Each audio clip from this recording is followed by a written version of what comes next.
You know that feeling you're outside on a really clear, dark night, you happen to look up, and just for a second, a brilliant streak of light flashes across the sky, and then it's gone. We call it a shooting star, right? It's this fleeting little moment of cosmic magic, and it's an experience that pretty much everyone on Earth shares. But what if I told you that what you're seeing has absolutely nothing to do with stars? That's right. The term shooting star is probably one of the most beautiful misunderstandings in all of science. What you're actually witnessing is something way closer to home. And honestly, it's a lot more dramatic. Okay, so let's get into it and clear this all up. To really understand what's happening up there, we gotta get the lingo down. It's basically a three-part story of a space rock's epic journey. So it all starts with this guy, a meteoroid. Just think of it like a little cosmic wanderer. Could be a tiny speck of dust, could be a small chunk of rock, just silently floating through the vacuum of space. Now here's where the action happens. When that meteoroid's path crosses ours, it slams into our atmosphere at an unbelievable speed. The friction is so intense that it heats up and just incinerates, creating this spectacular, glowing trail. That trail, that flash of light, that's a meteor. That is your shooting star. And on the very rare chance that a piece of that original meteoroid is tough enough to survive that fiery plunge and actually make it to the ground, well then, it gets a brand new name, a meteorite. So here's the easy way to remember it. A meteoroid is out there in the void, a meteor is the light in our sky, and a meteorite is the rock you can hold in your hands. Okay, so think about it. If one meteor's a cool sight, what happens when our whole planet flies through an entire trail of this space debris left behind by a comet or an asteroid? Well, you get a meteor shower. Dozens, maybe even hundreds of meteors every single hour.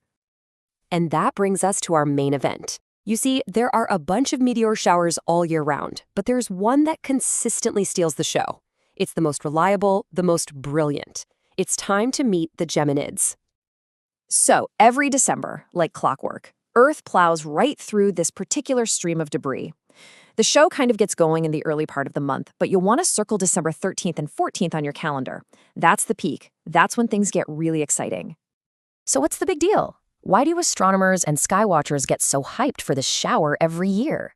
Well, first off, it's the sheer volume. We're talking over 100 meteors an hour at its peak. But it's not just about quantity, it's the quality.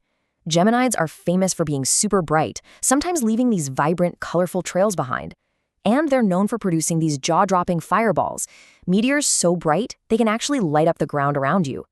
Best of all, it's a show for the whole planet, visible from both the northern and southern hemispheres. So why the name Geminids? Well, it all has to do with where they seem to come from in the night sky. Think about it like this. When you're driving down a perfectly straight road, the lines on the pavement seem to spread out from a single point way off in the distance, right?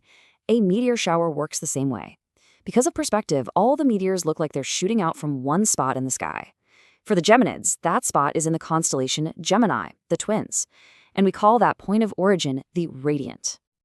But the name, the radiant, that's just the start of the story. This is where it gets really weird, because the Geminids have a secret origin that totally breaks all the rules for what a meteor shower is supposed to be. You see, pretty much every other major meteor shower you've ever heard of, the Perseids, the Leonids, they all come from comets. Big, icy snowballs that leave a trail of dust when they get close to the sun and start to melt. But the Geminids? Their parent is a 3-mile-wide rocky asteroid named 3200 Phaethon, and that is a huge deal. It's like finding out a flock of birds is actually being led by a fish. It's so strange that it makes us rethink how these amazing shows can even happen.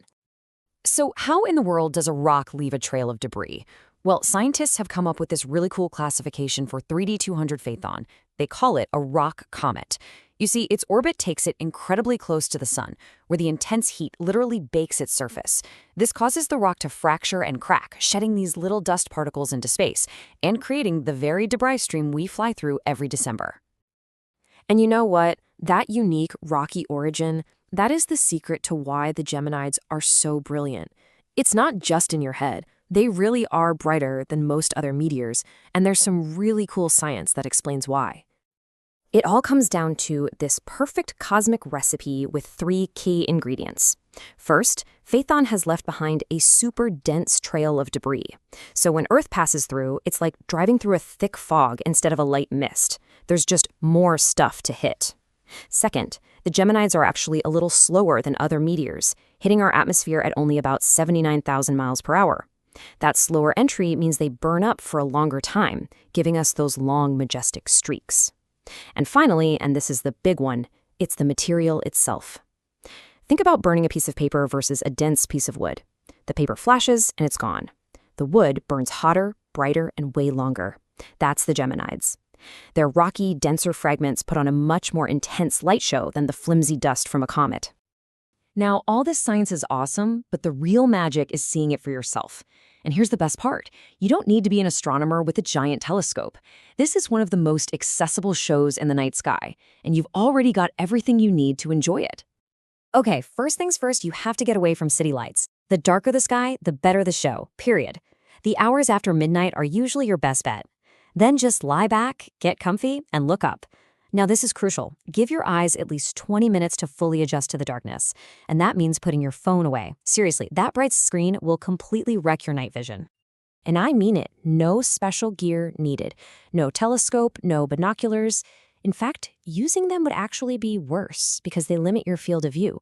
The whole point is to just lie back and take in as much of the sky as possible because you never know where the next meteor will pop up.